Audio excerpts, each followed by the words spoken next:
Lia ya? Iya, betul. Mbak Lia yang sudah bertemu dengan saya. Iya, betul, Mbak. Sebelumnya saya memperkenalkan diri saya dulu ya. Nama saya itu Davida Anggita Ramadhani. Saya biasa dipanggil Anggi. Kira-kira Mbak nama panjangnya siapa? Nama panjang saya Aprilia Triwandari, biasanya dipanggil Lia. Oh, Lia itu emang nama panggilan untuk di keluarga, teman, dan sekitar aja. Sebenarnya nama Lia itu nama panggilan di keluarga aja sih, karena dulu di Jakarta itu saya dipanggilnya April sama teman-teman yang lain. Tapi karena ini kan nama panggilan dan berhubung saya nggak kurang suka dipanggil April, jadi waktu pindah ke Malang dan kuliah di sini saya maunya dipanggil Lia aja. Oh, jadi ganti ya? Iya, betul.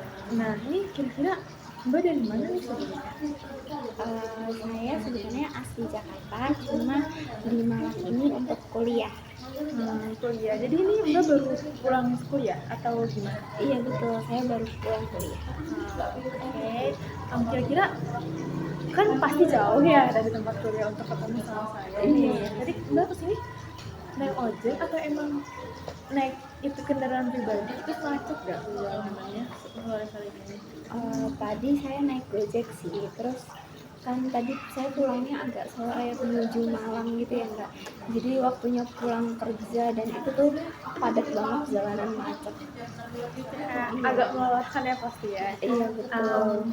Sebelumnya saya pengen nanya nih, Mbak lebih nyaman, kan saya manggil Mbaknya jangan sebutan Mbak Lia ya. Nah, Mbak mau saya panggil apa? Mungkin Kak, Mbak atau gimana? Manggil Mbak aja juga nggak apa-apa. Nah, ya kita di sini mau dengan formal dengan mungkin saya, Anda atau aku kamu mungkin. Aku kamu aja kali ya Kak, biar nggak kaku-kaku banget gitu. Oke, aku kamu ya. Iya. Mungkin saya sedikit nanya ya, Mbak sebelumnya udah pernah ngelakuin konseling seperti ini belum?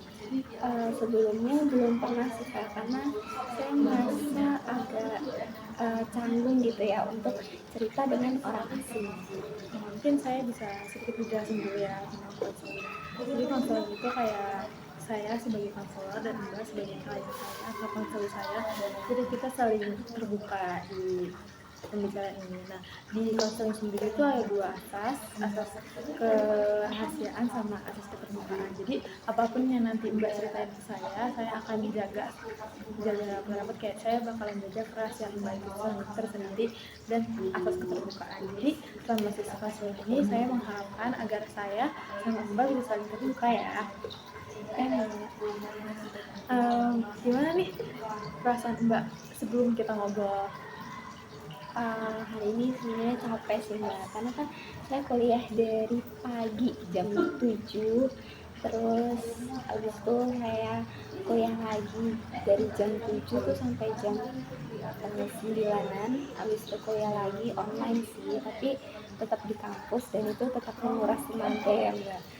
Jadi tetap kerasa capeknya. Abis itu Isoma tadi saya ke perpustakaan Malang buat nyari buku, tapi ternyata pas udah sampai sana tuh buku yang saya cari tuh nggak ada Mbak. Wah, jadi kayak aduh capek banget, udah jauh-jauh gitu kan. Terus dari perpustakaan Malang itu saya balik lagi ke kampus. Habis ke kampus itu saya beli makan dulu. Nah terus abis beli makan itu saya balik ke fakultas buat kelas. Nah kebetulan kan mata kuliahnya itu kan saya yang jadi penanggung jawab ya, jadi tuh saya turun ke bawah buat nyari absennya. Nah pas saya cari-cari tuh absennya nggak ada gitu Mbak. Udah saya cari di gedung yang satu nggak ada, di gedung yang dua juga nggak ada, jadi kayak mondar-mandir gitu loh Mbak, capek banget.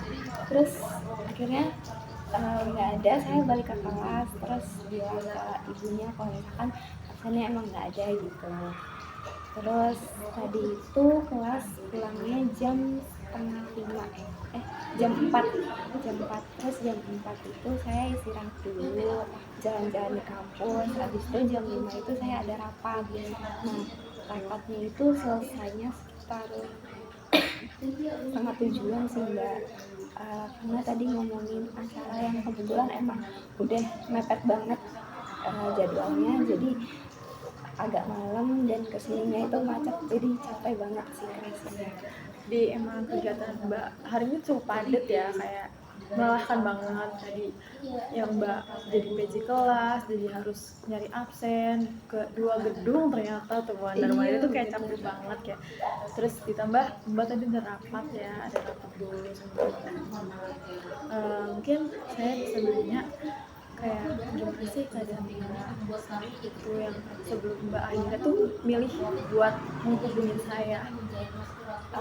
Sebelumnya sih saya merasa kayak fine-fine aja, nggak, maksudnya kayak ada masalah pun saya bisa tangani.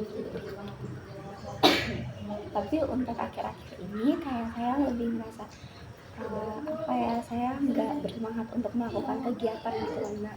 Terus saya juga malas untuk berinteraksi sama orang-orang, terus merasa kayak capek. Tapi walaupun begitu saya juga merasa kesepian, kayak aduh saya mau ngomong sama siapa ya, nggak punya teman ngomong nih gitu. Jadi makanya saya memutuskan untuk ini membuat janji dengan Mbak. Karena mungkin bisa dibilang karena Mbak merasa nggak bisa berinteraksi sama teman-teman Mbak yang sekarang, jadi Mbak tuh apa namanya merasa kesepian, jadi akhirnya Mbak milih buat cerita sama saya. Mungkin kayak dengan ngerasanya Mbak apa ya kesepian atau Mbak merasa nggak deket sama orang sekitar itu kenapa? Mungkin karena ini sih Mbak, karena kan saya dari Jakarta ya, terus di sini tuh merantau dan teman-temannya juga emang beragam ya Mbak, kayak dari Jawa, Jakarta pun ada sih, cuma kayak yang sedikit banget gitu. Terus dari yang Kalimantan atau dari Sulawesi gitu-gitu. Mungkin sebenarnya untuk sekedar teman aja tuh banyak ya Mbak, tapi kayak teman yang benar-benar dekat atau untuk berbagi cerita, sharing-sharing kesehariannya gimana, atau ada hal-hal lucu apa, itu mungkin ini ya Mbak, apa kayak kurang gitu untuk cerita sama teman-teman yang baru. Jadi Mbak ngerantau ternyata. Iya Jadi betul. mungkin karena emang Mbaknya ngerantau ya, jadi Mbak ngerasa kayak harus apa ya, harus namanya tuh harus bisa nyesuaiin diri Mbak di lingkungan yang baru. Ditambah kan buat nyesuaiin di lingkungan baru aja tuh susah, apalagi nantinya Mbak harus nyari teman-teman yang mungkin sefrekuensi sama Mbaknya.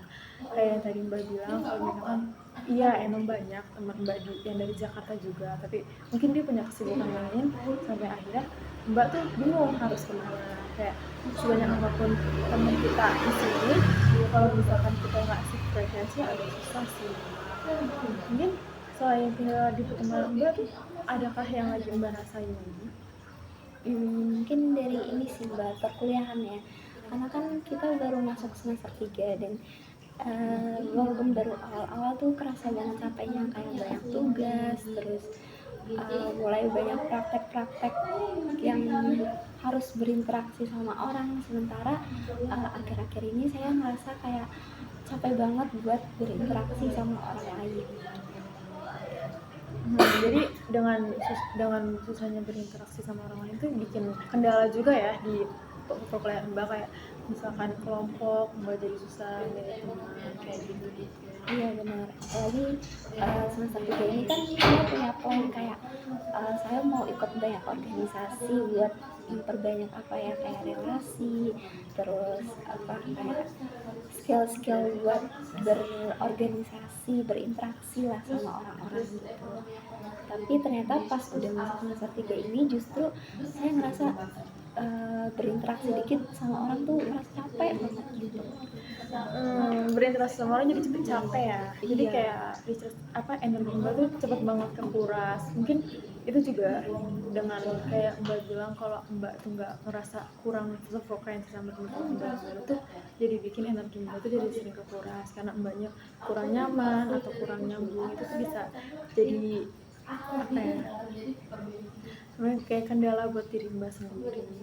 Mungkin dengan kayak gitu apa namanya Mbak tuh dengan masalah perkuliahan kayak gini, sekiranya di semester 3 ini kendala lain ada?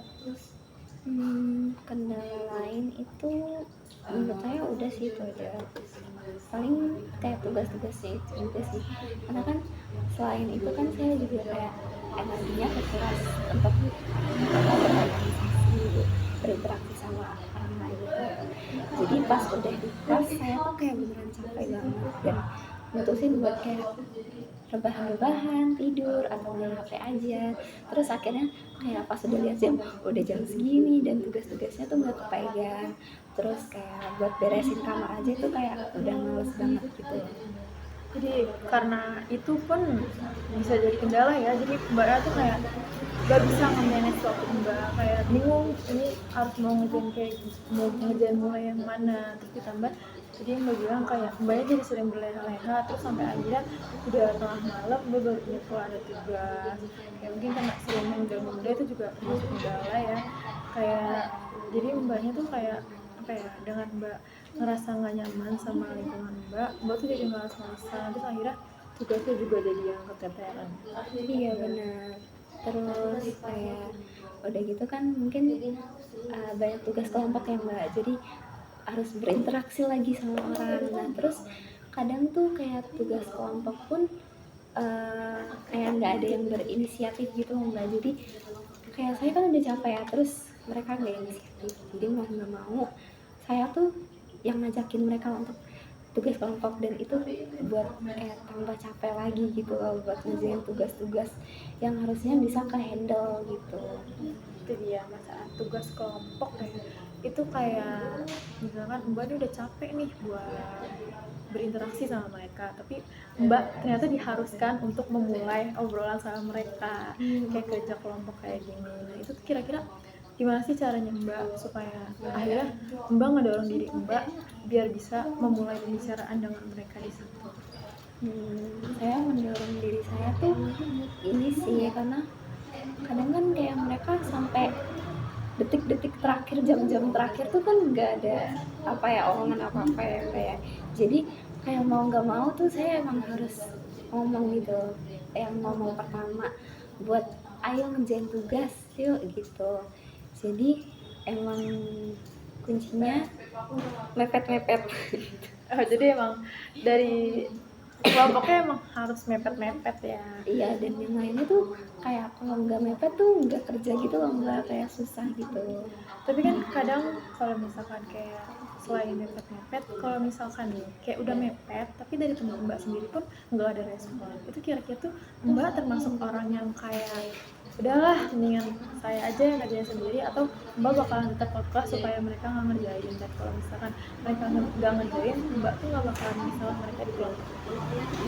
Kalau saya sih mungkin misalkan deadline-nya jam 12 kemarin, nah terus kayak jam 6 nih belum ada omongan apa-apa, terus akhirnya kan saya chat nih, nah terus mungkin saya kasih apa ya, jam apa sih kayak misalkan patokannya gitu loh, misal jam 8 nih belum ada balasan dari mereka, mungkin saya bakal ngerjain sendiri terus kayak nyusun-nyusun, terus mungkin emang udah bakalan nulis sama mereka kalau emang mereka nggak ada respon sama sekali. Tapi misalkan lebih dari jam 8 mereka ada respon, oh maaf ketiduran atau ada kegiatan lain, itu mungkin saya kan udah bagi-bagiin apa yang harus dikerjain, nah mungkin yang belum saya kerjain saya kasih ke mereka gitu. Oh, jadi mbak tuh lebih milih kayak mungkin mbak tetap ngerjain tapi tetap nunggu respon dari mereka ya. Kira-kira ada kendala-kendala lain nggak selain di sana, atau mungkin ada beberapa hal yang emang pengen mbak ceritain juga? Mungkin salah satunya tuh karena merantau sih mbak, jadi ngerasa homesick gitu ya. Udah jauh dari teman-teman yang sefrekuensi Jakarta, terus jauh dari keluarga juga, jadi tuh kayak ngerasa apa ya, di kos juga udah capek, terus kesepian, jadi ngerasa bener-bener apa ya, kalau di kos tuh nggak bisa mikir lah gitu ibaratnya. Tadi mbak bilang kalau misalkan kayak karena ngerantau mbak jadi ngerasa homesick sama kesepian. Tapi kalau misalkan mbak lagi ngalamin homesick atau kesepian tuh, kira-kira apa sih yang mbak lakuin supaya mbak tuh kayak bisa ngerasa lebih better, jadi homesick sama kesepian itu bisa sedikit hilang? Saya biasanya tidur sih mbak, karena emang kalau lagi kesepian tuh emang paling enak tidur. Terus biasanya kalau misalkan emang udah tidur nih terus merasa kayak masih aduh kesepian banget itu biasanya saya kayak scroll scroll TikTok atau Instagram gitu. Terus habis itu kadang kayak saya masih chatan sama orang tua, terus kalau misalkan ngerasa kesepian akhirnya saya video call sama ibu saya atau kakak saya gitu. Itu sih mbak. Nah, jadi kalau misalkan homesick kayak ngisi kehomesikan itu kayak kesepian itu Mbak dengan nelfon orang tua, ngobrol sama mereka, terus dengan scroll TikTok atau mungkin sekadar tidur aja ya. Iya. Tadi terus juga Mbak sempat bilang soal mungkin karena Mbak jauh dari teman-teman Mbak yang di Jakarta itu, Mbak jadi ngerasa kesepian nih. Nah, emang Mbak tuh ngerasa jauh perbedaannya dari teman Mbak yang di Jakarta sama di lingkungan yang sekarang ini? Sebenarnya nggak beda jauh banget sih mbak, cuma kayak untuk obrolan sehari-hari itu kayak lebih nyambung sama teman-teman yang di Jakarta karena kita kan kayak udah apa ya, udah terbuka banget loh mbak, jadi kayak mau ngomongin apa aja itu kayak menurut saya udah nggak perlu mikirin kayak ada batasan lagi saya harus sampai sini aja untuk bercandanya atau harus ngomongin yang lain-lain tuh sampai sini aja gitu, saya udah nggak mikirin itu. Tapi untuk teman-teman di sini kan hitungannya kayak masih baru yang nggak baru kenal gitu, jadi untuk cerita-cerita tuh saya harus mikir kayak kira-kira ini buat diceritain masih pantas gak ya sama dia, atau dia ngerasa terbebani atau apa ya, kayak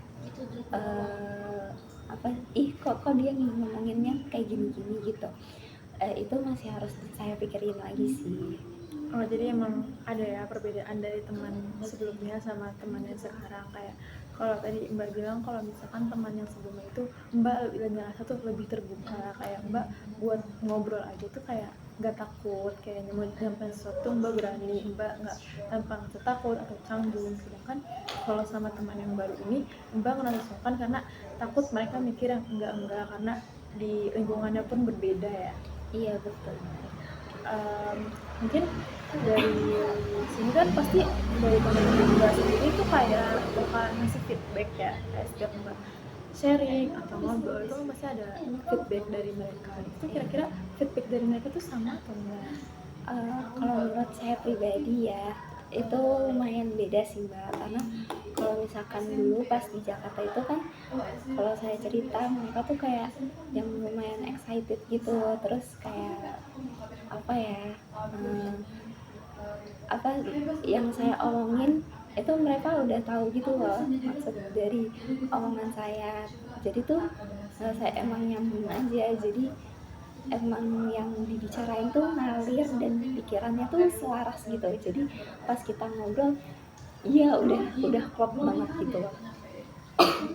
Sementara sama temen yang di sini tuh kalau misalkan apa itu kadang kayak cuma responnya gitu atau apa nanya-nanya beberapa terus kayak ya udah, karena emang topiknya tuh kayak nggak nyambung gitu loh sama mereka, jadi cuma kayak sekedar apa ya tahu aku gini-gini, respon mereka gini-gini gitu.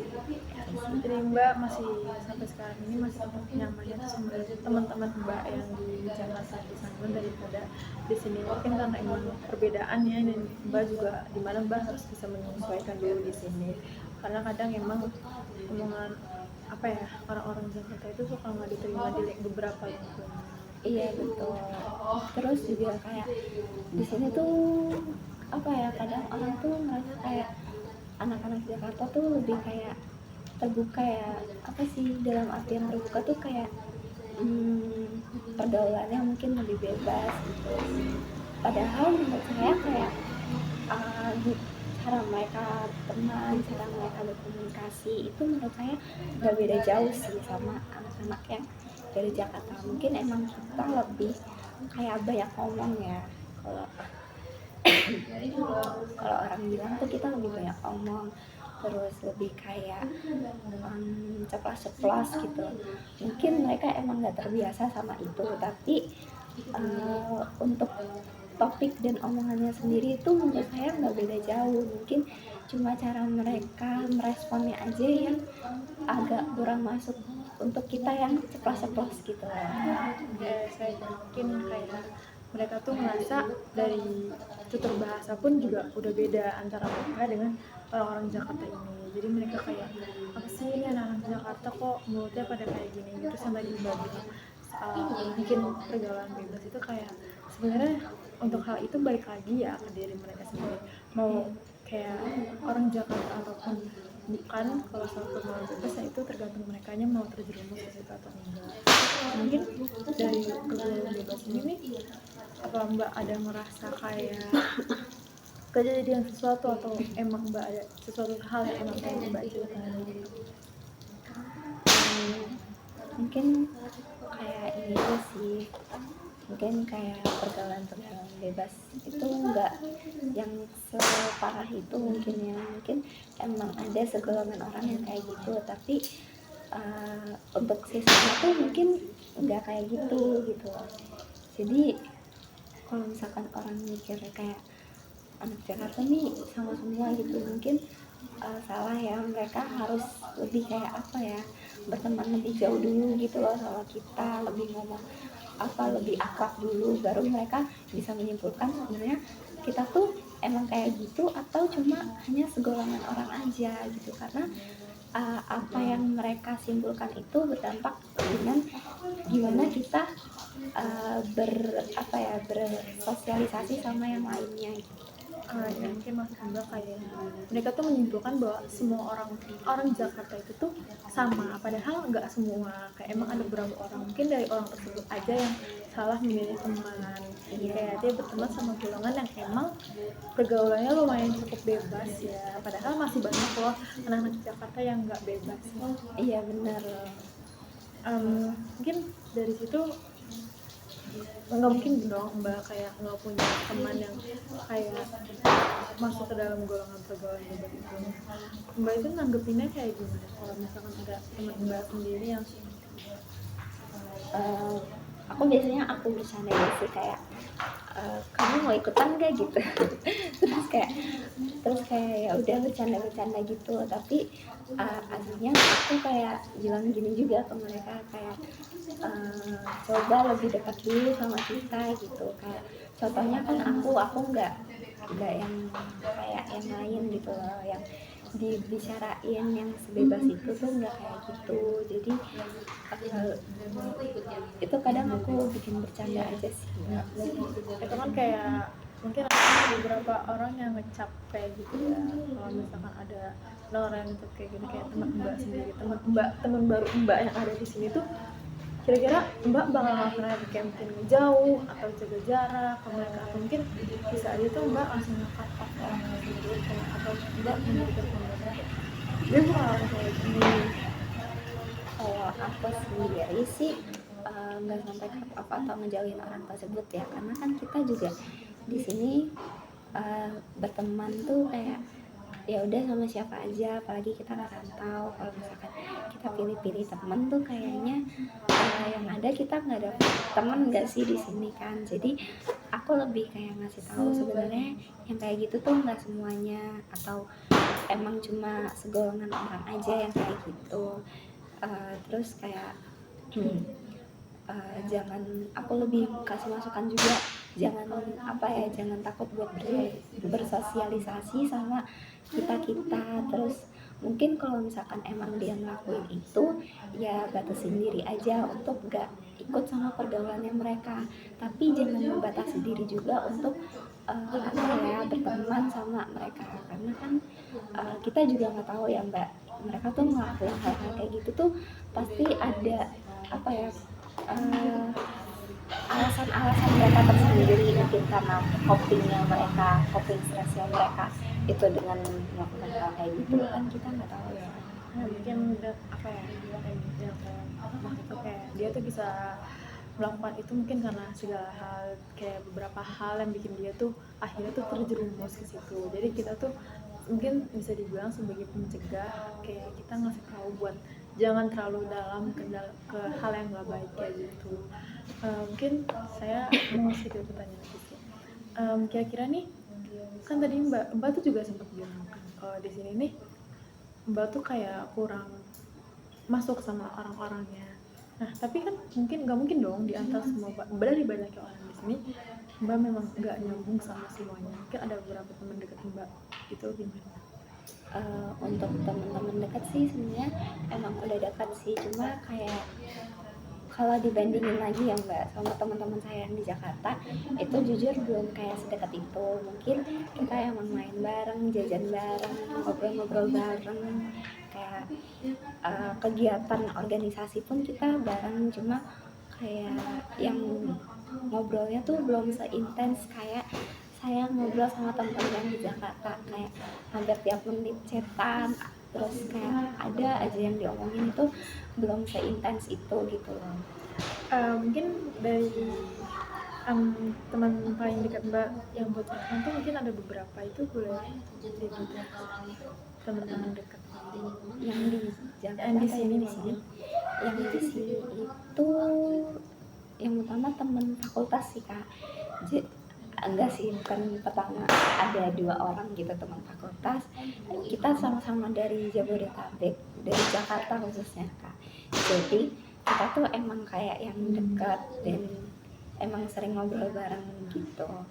Terus mungkin kita emang kayak cerita-cerita kegiatan sehari-hari, kegiatan kelas, kegiatan kuliah. Tapi untuk kayak yang di luar itu, kayak mungkin hal-hal yang sepele-sepele kayak aduh capek banget gitu. Terus kayak aduh hari ini kayaknya apa ya, malas banget nih mau ngapa-ngapain gitu, atau hari ini mau ke ini kayak belum yang seintens itu buat cerita kayak sehari-harinya kita ngapain aja, kita tuh moodnya kayak gimana hari ini, itu belum seintens itu sih. Masih masih dalam lingkup Jakarta ya sama Mbak kebetulan. Iya benar.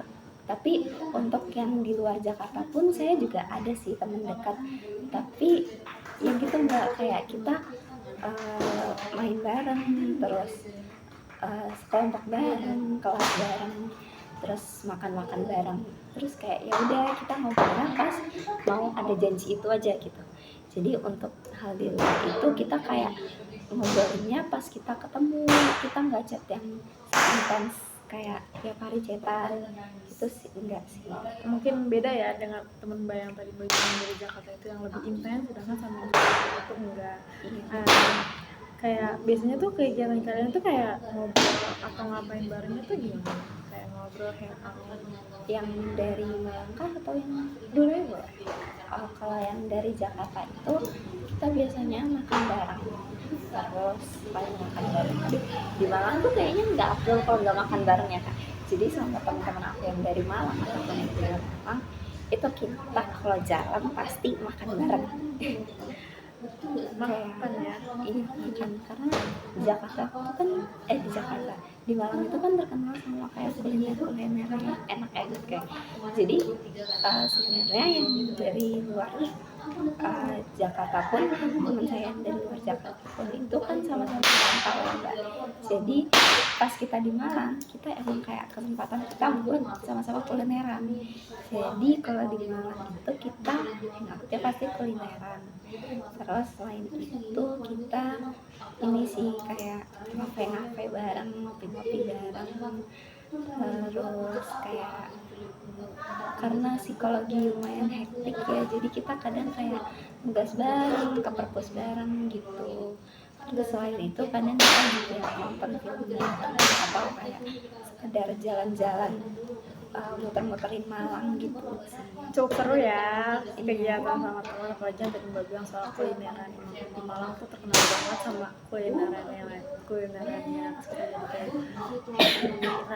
kayak ini kan kegiatannya banyak banget ya yang Mbak lakukan. Itu tuh perasaan Mbak tuh gimana sih sama mereka tuh kayak Mbak tuh bisa ngerasain semua sama Mbak, sedih, kecewa, happy. Awalnya mungkin waktu ketemu mereka tuh rasanya pasti ada canggung-canggungnya gitu ya Mbak. Tapi begitu kenal lebih dekat sama mereka, walaupun sekarang belum seakrab itu, tapi untuk kayak yang ngobrol-ngobrol biasa itu kita emang sefrekuensi gitu sih Mbak. Bisa dibilang kayak gak frekuensi itu, tapi bisa nyambung lah kalau bercanda gitu-gitu. Terus buat kayak ngobrol-ngobrol itu juga masih oke. Terus buat jalan-jalan mereka tuh masih kayak, kan aku suka jalan-jalan yang muter-muter gitu, mereka tuh masih kayak mau diajak muter-muter, diajak nongkrong-nongkrong, itu mereka masih mau. Terus buat perasaannya sendiri pasti bahagia banget ya kalau misalkan kumpul sama mereka. Itu pasti kan kita anak rantau ya, jadi kadang kalau misalkan di kos aja itu pasti ngerasa homesick, kesepian gitu. Jadi uh, jalan-jalan sama teman-teman di Malang itu rasanya kayak buat isi rasa kesepian itu gitu. Jadi lebih apa ya, lebih nggak ngerasa kesepian lah, nggak ngerasa homesick. Tapi kalau misalkan udah pulang nih ke kos gitu, rasanya kayak lumayan ini ya Mbak, kayak ada kecewanya gitu, karena ya di kos lagi, sepi lagi gitu sih. Jadi Mbak tuh merasa happy karena bisa kenal sama mereka. Terus juga emang feedback dari mereka, teman-teman Mbak tuh baik banget, kayak tadi Mbak bilang setiap Mbak ngajak jalan-jalan mereka selalu mau. Terus tadi ada sedikit rasa kecewa ya, karena mungkin setelah main kayak setelah have fun, yang tadinya rame, terus akhirnya tuh Mbak harus balik lagi ke kos, dimana di kos itu Mbak sendiri lagi, kesepian lagi, yang homesick lagi, yang tadi bilang Mbak di awal kalau Mbak tuh bakalan ngerasa kesepian. Mungkin kayak tadi Mbak bilang tuh ada rasa sedikit kecewa ya sama keadaan, tapi tuh kecewa ke keadaannya karena kenapa harus balik lagi ke kos. Mungkin untuk kecewa ke teman sendiri itu pernahkah? Mungkin kalau ke teman sendiri itu lebih kayak respon mereka yang beda sama apa yang aku harapin gitu sih kan. Jadi kadang nih kan ada satu temen yang emang benar-benar dekat, jadi aku cerita apa aja kayak kegiatanku hari ini sama dia tuh yang lumayan agak intens, tapi nggak seintens itu juga sih. Tapi kadang itu kayak untuk biasanya kalau misalkan aku cerita sama teman-temanku yang di Jakarta, mungkin respon mereka kayak ini ya, positif. Mereka kayak ikut happy, ikut excited, terus kayak mereka juga ngasih banyak saran gitu.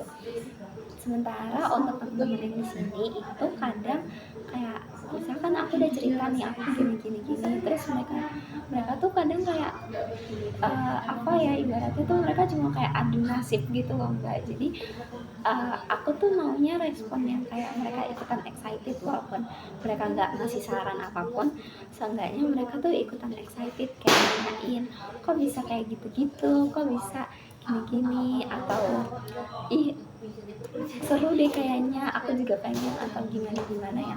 Pokoknya mereka tuh kayak excited gitu loh sama ceritaku.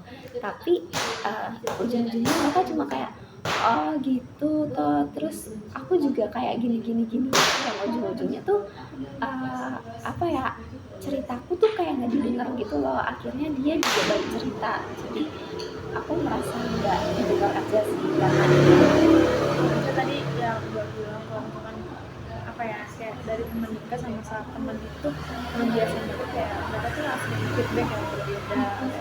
Mbak tuh berinspirasi ini karena dari respon teman Mbak yang dekat ini kayak mereka dia ikutan excited, sedangkan dari teman Mbak yang lain tuh kayak biasa aja, makan bisa dibilang mereka tuh malah kayak adu nasib mereka sama Mbak.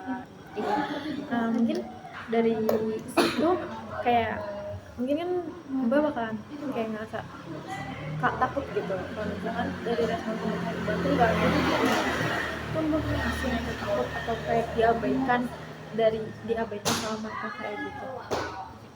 Jujur kan ada satu temanku yang kayak kalau aku cerita tuh respon itu emang beda sama apa yang aku harapin gitu kan Mbak. Nah terus ada di titik dimana aku tuh kayak aduh aku malas banget, aku mau cerita, tapi aku mikir kalau misalkan ada nih satu temanku yang emang tempatku cerita, tapi responnya tuh selalu nggak sesuai sama yang aku harapin. Jadi ujungnya aku gak cerita ke dia, dan kadang karena aku ngerasa apa yang aku pengen, respon yang aku pengen dari dia itu beda, kadang ngebuat aku tuh kayak ngerasa kalau dia cerita ke aku juga malas untuk dengerin cerita dia jujur. Tapi karena hal itu aku juga ngerasa kayak gak enak, terus aku ngerasa juga kayak kan dia temanku satu-satunya yang apa ya, aku ceritain apapun itu. Jadi aku ngerasa walaupun responnya beda itu gimana ya, aku kalau misalkan gak ada dia aku nggak punya teman cerita gitu. Jadi mau nggak mau aku juga ngerespon dia, dan ada di titik dimana aku tuh emang nggak respon dia sama sekali, dan bukan respon dan respon sama sekali sih, mungkin kayak slow respon gitu ya mbak. Jadi dia tuh ngechat aku mungkin pagi, terus besok paginya lagi baru aku balas, karena aku merasa kayak energiku juga mungkin terkuras gitu ya dengan cerita ke dia, karena ujung-ujungnya walaupun dia cerita terus ngasih aku space buat untuk aku cerita juga, tapi ujung-ujungnya itu kayak dia adu nasib lagi gitu. Jadi dari situ mungkin aku merasa kecewa, dan akhirnya aku mutusin buat stop dulu deh sama dia gitu. Tapi aku mikir lagi karena aku gak punya teman, jadi aku chat dia lagi untuk cerita-cerita gitu sih. Mungkin yang saya tangkap kayak Mbak tuh ngerasa kalau misalkan apa ya, kayak Mbak ngerasa kecewa ke dia karena kadang tadi yang saya bilang kalau Mbak tuh dia tuh teman Mbak tuh malah ngasih feedback yang gak baik, atau kayak feedbacknya tuh gak sesuai ekspektasi Mbak, bahkan malah adu nasib, dan Mbak tuh lebih memilih buat jaga jarak dari dia karena daripada nanti Mbaknya sendiri yang sakit hati karena feedbacknya, terus tapi ada rasa ngeganjel di hati Mbak karena kalau misalkan Mbak ngejauh dari mereka nanti malah Mbak yang gak punya temen. Iya betul, jadi kayak kalau misalkan aku nggak sama dia, aku mau cerita sama siapa, nanti ujung-ujungnya aku nggak punya teman cerita dan aku jadi kesepian lagi gitu loh mbak. Jadi mau nggak mau akhirnya ya aku cerita sama dia lagi, walaupun responnya itu nggak sesuai sama apa yang aku pengen gitu. Ya mungkin Mbak jadi gak enak hati aja ya, gak enak hatinya malah ke diri Mbak sendiri kayak aku nggak pengen dapet respon kayak gini, tapi aku harus terpaksa tetap cerita ke dia karena emang kalau nggak sama dia aku nggak tahu harus cerita ke siapa. Ya mungkin dari sini kayak sebelumnya sebelum Mbak masuk kuliah kayak gini mungkin Mbak pernah ketemu sama orang yang sama kayak temen yang kayak gitu, kira-kira ada nggak? Ada sih, mungkin pas di Jakarta juga saya mungkin banyak ya teman-teman yang kayak gitu. Jadi saya merasa apa ya, nggak kaget aja sih mbak kalau misalkan ketemu teman-teman yang emang sekiranya kalau misalkan kita cerita responnya tuh beda sama yang kita pengen.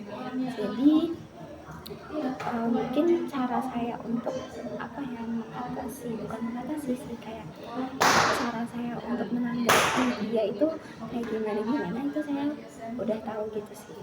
Jadi dulu pernah kayak gini, cuman karena di Jakarta dan lebih dekat lagi, jadi Mbak lebih tahu gimana cara ngatasinnya untuk di pertemanan kayak gitu. Mungkin dari situ kayak misalkan pasti kan dengan hal kayak gitu Mbak banyak banget ya masalah di dalam pertemanan itu. Nah itu kira-kira cara mengatasi Mbak kalau misalnya ada permasalahan di pertemanan Mbak itu kayak gimana? Jujur kayak paling kita tuh cuma apa ya, aku kan selalu dia cerita nih terus aku selalu respon, terus kayak aku chat dia lagi buat minta maaf, kayak maaf ya kemarin kayak aku nggak berenergi nih buat bersosialisasi aku dengan alasan kayak gitu sih. Terus kayak dia fine fine aja karena dia tuh juga orangnya gitu gitu kan, kita tuh sama-sama kayak cepat habis untuk bersosialisasi sama orang lain. Jadi ketika aku bilang aku nggak punya energi untuk bersosialisasi, teman-temanku ini jadi kayak paham gitu apa yang aku rasain. Jadi waktu mereka juga selalu respon, aku juga paham apa yang mereka rasain gitu. Jadi untuk konflik sendiri, kalau masalah cerita-cerita itu nggak ada konflik sih kak, gitu sih. Jadi mungkin kalian tuh lebih bisa ngertiin lah ya antara satu sama lain kayak gitu, kayak kamu bisa ngertiin dia bisa ngertiin kamu kayak tadi masalah soal respon itu. Nah mungkin pasti kan ada hal-hal nih yang pengen kamu ungkapin ke teman-teman kamu, kayak kamu ngerasa kalau kamu sayang banget sama dia, atau kamu ngerasa kamu nyaman banget sama dia, atau mungkin kayak ada hal-hal yang mereka lakuin tuh yang menurut kamu itu nggak baik, dan kamu pengen ungkapin itu juga supaya mereka bisa kayak sadar ke diri mereka kayak, oh bener nih apa kata dia kalau misalkan ini gak baik. Nah itu gimana caranya supaya Mbak ini bisa lebih jujur mengungkapin ke teman? Kalau aku sendiri jujur aku tipe yang kayak kalau misalkan aku nggak serak sama sifat orang itu, aku langsung bilang kayak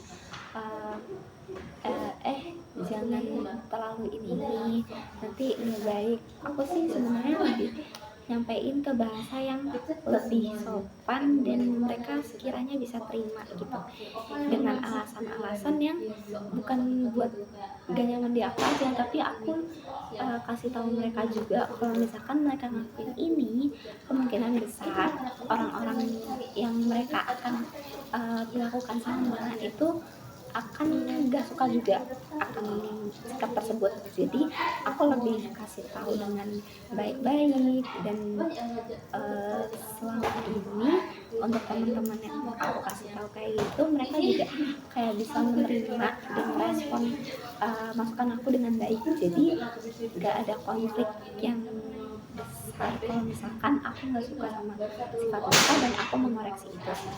Jadi mungkin Mbak lebih menerima ya saran dari Mbak kayak gitu, kayak ungkapan jujur Mbak, walaupun mungkin dari ungkapan Mbak tuh kadang bisa bikin sakit teman Mbak sendiri. Iya. Nah mungkin kayak apa sih hal yang susah banget buat Mbak tentang diri Mbak di dalam pertemanan itu sendiri?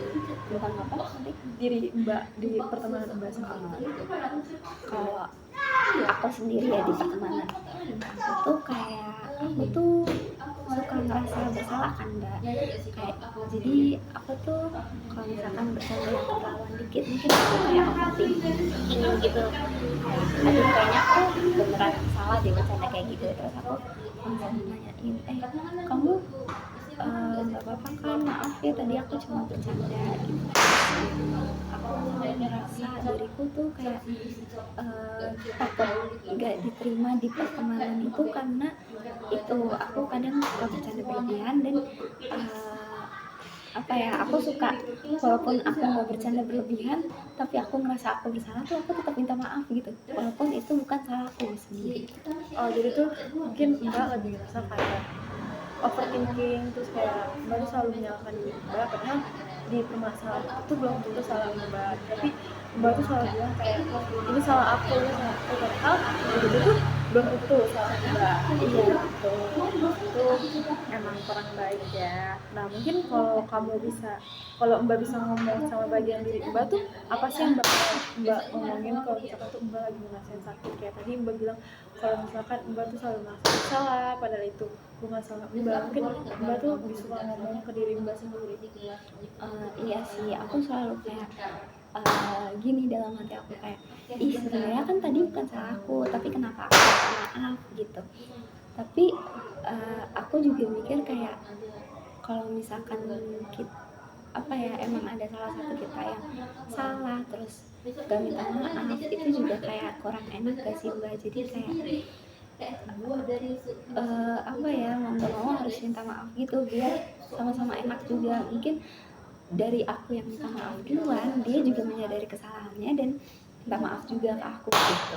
Mungkin maksud Mbak dengan Mbak minta maaf tuh bukan karena emang Mbak yang mengakui kesalahan, tapi mungkin karena biar teman Mbak tuh sadar kalau misalnya ini tuh salah kamu tapi kenapa kamu gak minta maaf kayak gitu. Ya, terus mungkin kayak dari semua ini nih yang bikin kamu ngerasa kayak lebih bisa buat ngadepin masalah pertemanan kamu itu kayak apa? Untuk sejauh ini sih sama-sama aja sih Mbak. Terus kayak ya kasih respon yang baik kalau mereka cerita atau aku yang cerita ke mereka, mereka kasih respon yang baik. Menurutku kunci dari pertemanan itu emang kayak kalau kita cerita emang respon yang baik aja dan saling membantu gitu sih. Ya kalau misalkan tidak Mbak bisa sekarang tuh maksudnya ada teman dekat yang seenggaknya tuh dia tuh bisa nemenin Mbak kalau misalkan Mbak lagi ngerasa kesepian. Jadi jadinya tuh kayak kalau misalkan Mbak lagi homesick nih, Mbak bisa telepon dia atau chat dia, aku lagi kesepian, aku butuh teman, Mbak tuh datang. Nah, setelah kita ngobrol banyak banget ya tadi ya soal Mbak, teman Mbak, apa sih yang paling penting buat Mbak ingat soal pertemanan dan diri Mbak sendiri? Yang paling aku ingat tentang pertemanan, apa ya, mungkin kayak momen-momen yang aku jalan sama teman-teman itu aku selalu ingat sih, kayak mungkin hangout ke mana, kita vacation kemana bareng-bareng, itu selalu aku ingat. Dan juga kayak kalau misalkan mereka ada bantuin aku atau melakukan hal-hal baik ke aku, itu aku juga selalu ingat. Aku selalu kayak mengabadikan momen-momen itu, aku foto apa yang mereka kasih atau apa yang mereka lakuin buat aku, itu biasanya aku foto atau aku catat-catat di jurnal gitu tentang mereka. Oh, jadi Mbak suka mengabadikan momen ya bersama teman Mbak. Nah, sesi konseling kali mungkin udah selesai kali ya.